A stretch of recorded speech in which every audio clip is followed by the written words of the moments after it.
నేను అరుణానంద దగ్గర ఇక మన ముగ్గు సంపూర్ణమైపోయింది, కంప్లీట్ చేసేద్దాం. ఇక నేను యూట్యూబ్లో చూసుకుంటే వేస్తున్నా కాబట్టి ఇక చూపించలేదు అట్లా.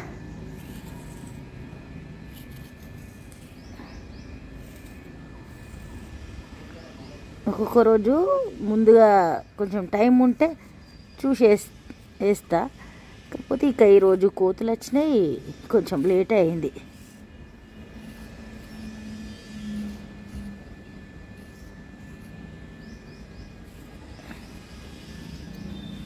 ఇట్లా సింపుల్గానైతే కంప్లీట్ అయింది. ఇక ఇప్పుడు పసుపు కుంకుమలు వేద్దాం, సైడ్స్ కూడా వేసేద్దాం.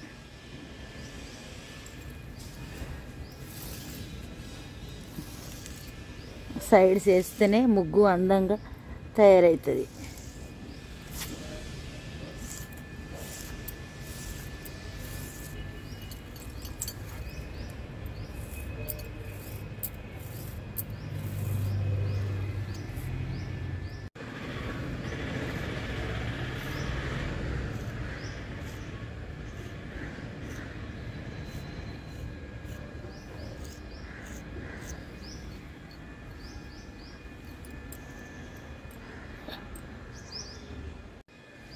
దానికి మన ముగ్గు ఇట్లా రెడీ అయింది.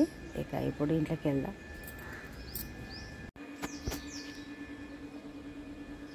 హలో అండి, నేను అరుణానందగిరి.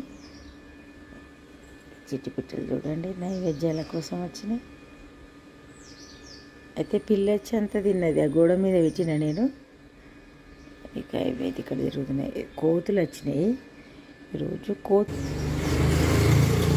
కోతులు వస్తే ఒక 10 అట్లా వస్తాయి, ఎక్కువ వచ్చినాయి.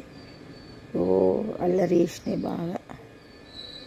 అక్కడ ఉన్నాయి నైవేద్యాలు, ఇవి అక్కడ చూడలే కావచ్చు.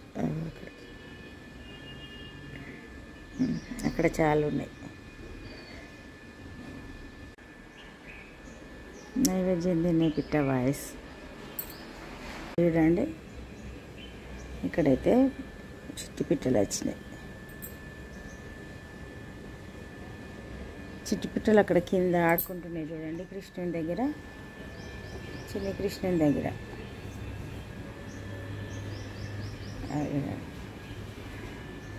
చిట్టి పిట్ట బ్లాక్ ఉంటుంది, ఏర్పడది. ఇంట్లోకి వెళ్దాం. ఇంకా ఇప్పుడు పూజకు అన్నీ సిద్ధం చేసుకుంటున్నా. చేసిన తర్వాత ఇక నిత్యవారి స్తోత్రాలు వాడిన, ఇక బెల్లము మళ్ళీ డబ్బాలు తీయాలని ఇవన్నీ తీస్తున్నాయి. ఇక ఇప్పుడు ఆండాల్ పాశురం వాడి, నిత్యవారి స్తోత్రాలు అయినాయి, ఆండాల్ పాశురం వాడి ఇక మంగళహారతి వాడి అప్పుడు నైవేద్యం సమర్పిద్దాం. ఇక అన్నీ సిద్ధం చేసి పెట్టుకుంటున్నాయి. ఇక్కడ చూడండి, నైవేద్యానికి ఈరోజు చిట్టి దోశలు వేసిన. చిట్టి దోశల మీద బెల్లం వేసి నెయ్యి వేద్దాం, నివేదిద్దాం. ఇక్కడ తాంబూలంకు అరటిపండు, తమలపాకులు, మన చెట్టు చిట్టి తమలపాకులు ఉన్నాయి, గాజులు, పసుపు కుంకుమ, ఒక పువ్వు, అంతే సింపుల్. ఇక ఇలాచి పచ్చకర్పూరం కూడా పెడదాం. ఇంకా రోజు ఇంతే సింపుల్. చూడండి, ఒక ఇలాచి. అయితే ఇది కంపల్సరీ వేసుకుంటే ఇంకా మంచిది, కానీ నేను మళ్ళీ లంచ్ చేసిన తర్వాత పూజ రూమ్లోకి వస్తలేను. వేసుకుంటే చాలా మంచిది, అంటే తాంబూలం మనం తీసుకొని తినచ్చు. ఇక బెల్లం వేసినాం, నెయ్యి వేసి ఇక నివేదిద్దాం. పైన కూడా సేమ్ ఈరోజు దోశనే, పైన కూడా సేమ్ నైవేద్యం. ఇక ఇప్పుడు నైవేద్యం తాంబూలం సమర్పించడం. ఇక రోజు వాడే మంగళహారతి వాడదాం. మాల కట్టరే కట్టరే జాజి సౌగంధి విరుల చుట్టరే మంగళ మాంగళ్య శివే సర్వార్థ సాధికే శరణ్యే త్ర్యంబకే గౌరీ నారాయణీ నమస్కృత నారాయణీ నమస్కృత. ఇక ఇప్పుడే ఆండాల్ పాట అయింది, మంగళహారతి. ఆండాల్ మంగళహారతి నిన్న మనం షాట్లో పెట్టినాం కదా, అదే అయింది. ఇప్పుడు నైవేద్యం తాంబూలం కూడా సమర్పించిన, పూజ సంపూర్ణమైంది. ఇక పైన కూడా నైవేద్యం సమర్పించిన. ఇక ఇప్పుడు బయటకు వెళ్దాం. ఈరోజు శుక్రవారం, ఇక మరి కొంచెం లేట్ అవుతుంది పూజ శుక్రవారం. ఇక మరి బయటకు వెళ్ళి మన రొటీన్ ప్రారంభిద్దాం. హలో అండి, నేను అరుణానందగిరి. ఈరోజు మన బ్రేక్ఫాస్ట్ దోశ వేయడానికి నిన్న నేను ఎట్లా నానబెట్టినో చూడండి. 1 గ్లాసు మినపప్పు తీసుకున్నాం. 1 గ్లాస్ మినపప్పు తీసుకుంటే 3 గ్లాసులు ఇంకా వేరే తీసుకోవాలి. అది బియ్యం కావచ్చు, అటుకులు కావచ్చు. ఒకవేళ మిల్లెట్స్ వేసుకుంటే మిల్లెట్స్ కూడా ఒక గ్లాస్ వేసుకోవచ్చు. ఈరోజైతే నేను మిల్లెట్స్ వేస్తలేను. ఒక గ్లాసు మినపప్పు తీసుకున్నా కాబట్టి, తర్వాత ఒక గ్లాస్ అటుకులు, 2 గ్లాసులు బియ్యం తీసుకున్న, 1 స్పూన్ మెంతులు, ఇవన్నీ కూడా మంచిగా కడిగి 3 వేలు మునిగేదాకా వాటర్ పోసి ఉంచాలి. ఇక మరి 4-5 గంటలు నానితే మంచిగా ఉంటుంది దోశకు. ఈ సీజన్ చల్లగా ఉంది కదా వాతావరణం, కాబట్టి ఇంకా ఎక్కువ టైం ముందుగా నానబెడితే ఇంకా బాగుంటుంది. మొత్తానికి 1 గ్లాసు పప్పు అయితే 3 గ్లాసులు మిగతాయి తీసుకున్నాం. ఇప్పుడు వీటిని కడిగి నానబెట్టి ఉంచుదాం. 3 వేలు మునిగేదాకా మనం తాగే వాటర్ పోసి పెడితే సరిపోతుంది. 4-5 గంటలు నానితే సరిపోతుంది. మిల్లెట్స్ అయితేనైతే 7 అవర్స్ కంపల్సరీ నానాలి. మిల్లెట్స్ అయితే మనం మిల్లెట్స్ అయ్యేది ఉంటే నైట్ అంతా నానబెడితే బాగుంటుంది అంటారు.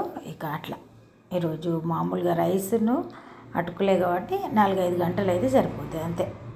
హలో అండి, నేను ఆరునానం దగ్గర పాలు పెట్టినాం, పూజ అయిపోయింది. ఇక ఇప్పుడు పచ్చడి చేసుకుందాం. ఈరోజు దోశ చేస్తున్నా, దోశకు పచ్చడి చేసుకుందాం.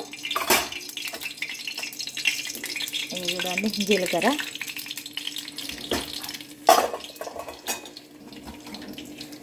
పచ్చిమిర్చి, తర్వాత పచ్చి కొబ్బరి, తర్వాత ఎర్రపప్పు, మసూరి దాల్ అంటారు కదా, అది మసూరి దాల్ వేద్దాం. ఒక 2 స్పూన్లు 3 స్పూన్లు మనకు ఎంత అవసరం ఉంటుందో అంత వేసుకుంటే సరిపోతుంది. ఇక కొత్తిమీర, లేకుంటే కరివేపాకు, లేకుంటే పుదీనా, మీకు 3 కలిపి వేసుకుని వేసుకోవచ్చు, మీ ఇష్టం. ఇప్పుడు పచ్చి కొబ్బరి కూడా మనకు మిర్చి ఫ్రై అయితే సరిపోతుంది. మిర్చి ఫ్రై అయితే పచ్చి కొబ్బరి కూడా కొద్దిగా ఫ్రై అయితే సరిపోతుంది. ఇప్పుడు పచ్చి కొబ్బరి కూడా వేద్దాం, ఎందుకంటే మిర్చి ఫ్రై అయింది చూడండి. సో పచ్చి కొబ్బరి కూడా ఫ్రై అవుతుంది. అయిన తర్వాత కొద్దిగా చల్లారంగానే మిక్సీ జార్లో వేసుకుందాం. వేసుకొని సాల్ట్ యాడ్ చేసి ఒకసారి దింపాలి, కొన్ని వాటర్ యాడ్ చేసి మళ్ళీ దింపాలి, అంతే. మన సూపర్ చట్నీ రెడీ అయిపోతుంది. ఇక హెల్దీ పచ్చడి అనుకోవచ్చు, కొబ్బరి ఉంది కదా. మనం ఇంట్లో తయారు చేసుకునే పచ్చళ్ళు ఏవైనా కూడా కొత్తిమీర, కరివేపాకు, పుదీనా ఇవన్నీ యాడ్ చేస్తాం కాబట్టి ఇక చాలా మంచిది. ఇక ఇప్పుడు కొత్తిమీర కడిగి తీసుకొచ్చిన ఇది వేసేద్దాం, అంతే. దీన్ని మళ్ళీ ఫ్రై అవుడు అవసరం లేదు, ఆల్రెడీ స్టవ్ బంద్ చేసిన తర్వాత కొత్తిమీర వేసిన, అంతే. ఇక ఇప్పుడు పక్కకు పెడదాం, చల్లారిన తర్వాత మిక్సీ జార్లో వేద్దాం, అంతే, సింపుల్. మంచి టేస్టీ పచ్చడి రెడీ అయిపోతుంది. ఇక స్టవ్ బంద్ చేసిన చల్లారుతుంది, చల్లారిన తర్వాత మిక్సీ జార్లో వేద్దాం. నేను చూడండి స్టవ్ బంద్ చేద్దాం. ఇక దోశ రెడీ చేసుకుంటున్నా, దోశ వేసుకుందాం. పచ్చడి రెడీ అయిపోయింది కాబట్టి ఇక దోశ వేస్తా. ఎన్ని పనులు చేయాల్సి వస్తుందో మార్నింగ్, అసలు అంతా బిజీ బిజీ బిజీ బిజీ గందరగోళం. అయితే మార్నింగ్ ఈరోజు ఫ్రైడే కాబట్టి పొద్దున్నే కోతులు వచ్చినాయి. దాంతో ఒక్కసారి లేట్ అయిందంటే ఇక టోటల్ మార్నింగ్ అంతా లేట్ అయిపోయింది.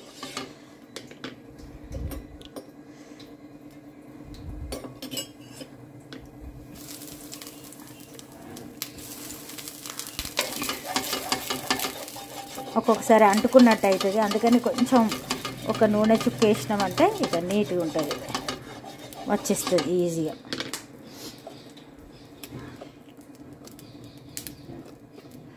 ప్లేన్ దోశ అనేది మిల్లెట్ది కాదు, నేను ఎప్పుడు మిల్లెట్ దోశ చేస్తా కానీ ఇక ఈ మధ్య ప్లేన్ తెచ్చుడు మర్చిపోతుండ్రు మిల్లెట్స్, మళ్ళీ నేను వెళ్తేనే తెస్తా.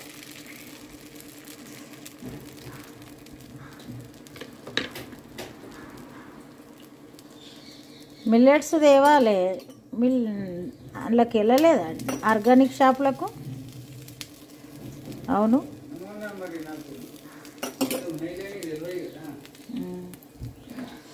వెయిట్ చేద్దాం. రామచిలుకలు చూడండి బయట ఎంత అల్లరి చేస్తున్నాయి, ఇప్పుడు అల్లరి చేస్తూ ఉన్నాయి. కొబ్బరి పచ్చడి, కొబ్బరి తర్వాత మసూరి దాల్ కొత్తిమీరతోటి సూపర్ పచ్చడి అయితే రెడీ అయింది. పచ్చి కొబ్బరితోటి దోశ రెడీ అయింది. తనకు సర్వ్ చేసిన తర్వాత మళ్ళీ నేను నా దోశ ఆల్రెడీ స్టవ్ మీద ఉంది, అవుతుంది. చట్నీ టేస్ట్ చేసి చూస్తా నేను బౌల్లో పెట్టేటప్పుడే. సూపర్ అంటే సూపర్ ఉంది. అంతే, నేను చేసేటివి అన్నీ కూడా టేస్ట్ ఉంటాయి. ఎందుకంటే ఇవి నేను ఎక్కడో చూసి నేర్చుకున్నాయి కాదు, ఓన్గా ట్రై చేసినాయి. ఇవన్నీ కొత్తిమీర, కరివేపాకు ఇవన్నీ పిల్లలు ఎక్కువ తినాలని ఈ పచ్చళ్ళన్నీ ఓన్గా నేను ట్రై చేసుకునే. అయితే మేము చిన్నప్పుడు అమ్మ ఎప్పుడో ఒకసారి ఇడ్లీ ఇట్లాంటివి చేసేటోళ్ళు కదా, అప్పుడేం చేద్దరు వాళ్ళు జీలకర్రతోటి ధనియాలు కూడా యాడ్ చేద్దరు. కానీ నేనైతే ధనియాలు యాడ్ చేయ. అందుకే ఇప్పుడు నేను బ్రేక్ఫాస్ట్ చేసి టీ తాగుతా, తర్వాత మళ్ళీ కలుద్దాం. చెట్టు దగ్గర ఇంతకుముందు దీపారాధన చేసిన, కానీ ఇక మొబైల్ తేలే, ఇప్పుడు తీసుకొచ్చి చూపిస్తున్నా. ఇంకా శుక్రవారం కాబట్టి ఈరోజు ఇక్కడ దీపారాధన చేసుకున్నాం. మన చిన్ని కృష్ణుడికి పుష్పాలు అలంకరించిన. ఇప్పుడు ఇంట్లోకి వెళ్దాం. ఇప్పుడు కృష్ణుని పూజ అయింది కాబట్టి ఇంట్లోకి వెళ్ళి ఇక కడప దగ్గర కూడా దీపారాధన, ఆల్రెడీ దీపారాధన చేసిన, కానీ అగరబత్తి వెలిగించి నైవేద్యం సమర్పిద్దాం. ఈరోజు అంతటా కూడా దోశనే నైవేద్యం, దోశ, బెల్లము, నెయ్యి అంతే. అయితే శుక్రవారం రోజు ఇట్లా కడప దగ్గర పూజ చేస్తే చాలా మంచిది అంటారు. మనకు తెలియకుండానే మనం చాలా పొరపాట్లు చేస్తూనే ఉంటాం. ఇక లక్ష్మీదేవి చెంచల అంటారు, అంటే ఆ అమ్మవారిని సరైన పద్ధతిలో పూజిస్తేనే తను అక్కడ నిలకడగా ఉండాలని అనిపిస్తుంది. మనకు కూడా ఎవరైనా ఇంటికి వెళ్తే సరిగా రిసీవ్ చేసుకోకపోతే మనం కూర్చోలేము. అదే మంచిగా రిసీవ్ చేసుకుంటే మనకు వేరే పని ఉన్నా కానీ ఒక హాఫ్ అన్ అవర్ కూర్చుంటాం, అట్లా అంతే తేడా. అందుకని మనం కొన్ని నియమాలు కంపల్సరీ పెద్దవాళ్ళు చెప్పింది పాటించాలి. ఇక ముందు డోర్ దగ్గర దీపారాధన చేస్తే మనం బ్యాక్ సైడ్ కూడా కంపల్సరీ సేమ్ పూజ చేయాలి అంతే. ఇక ఇప్పుడు బ్యాగ్ కూడా నైవేద్యం పెట్టొచ్చిన. ఇక దీపారాధన అయితే చక్కగా ఉంది.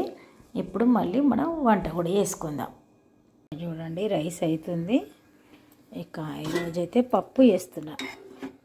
పెసరపప్పు కడిగి దాంట్లో కొద్దిగా పసుపు, 1 స్పూన్ ఆయిల్ వేసి ఉడికించినాం. ఇక పప్పు ఉడికింది ఆల్రెడీ. ఇక ఇప్పుడు దీంట్లో పాలకూర వేద్దాం. ఈరోజు నేను పాలకూర పప్పు చేస్తున్నా.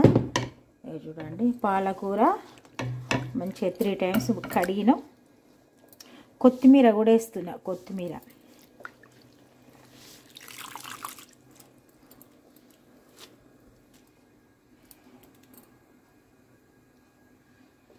ఇక పాలకూర పప్పు, ఉసిరికాయ పచ్చడి, అన్నం, పెరుగు, ఇది మన లంచ్ ఈరోజైతే. ఇక ఆకుకూరలు అప్పుడప్పుడు తినాలి. కానీ ఇక ఇప్పుడు ఇలా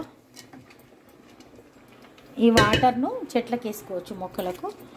చూడండి, ఉల్లిగడ్డ, పచ్చిమిర్చి ఇవన్నీ కూడా వేసేద్దాం. కొత్తిమీర ఆల్రెడీ ఆకుల్ని వేసిన నేను. ఇలా మిరప్పొడి వేద్దాం,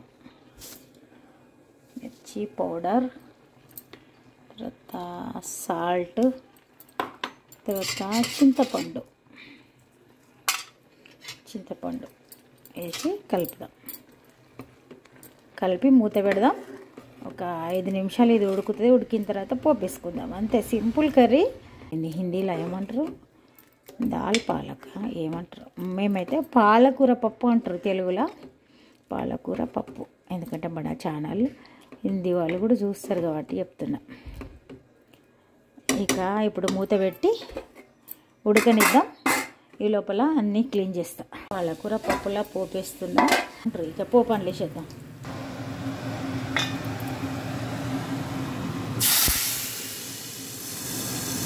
లేదంటే పాలకూర పప్పు ఎంత బాగా రెడీ అయిపోయింది. సూపర్ టేస్ట్ ఉంటుంది. ఇక అంతే రండి, మనము ఇంట్లో తయారు చేసిన సూజీ పాపడ్, ఇది ముంబై రవ్వతో చేసిన, మన సూజీ ఉంటుంది కదా దాంతో చేసిన. సమ్మర్లో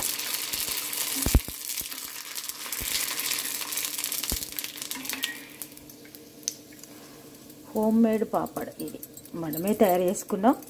ఇక మరి మన వంట అయితే రెడీ అయిపోయింది. అన్నము, పెరుగు, పాపడ, ఉసిరికాయ పచ్చడి, ఉసిరికాయ ఆమ్లా పచ్చడి, ఇక మంచి ఫ్రిడ్జ్లో పెట్టి ఉంచిన ఇక మనకు అవసరం ఉన్నప్పుడు నేను తీస్తాను. ఇక పాలకూర పప్పు, ఇది ఇక బనానా, ఆరెంజెస్ ఇవన్నీ ఇక ఉంటూనే ఉంటాయి. సరే ఇక ఇప్పుడు లంచ్ చేసేద్దాం.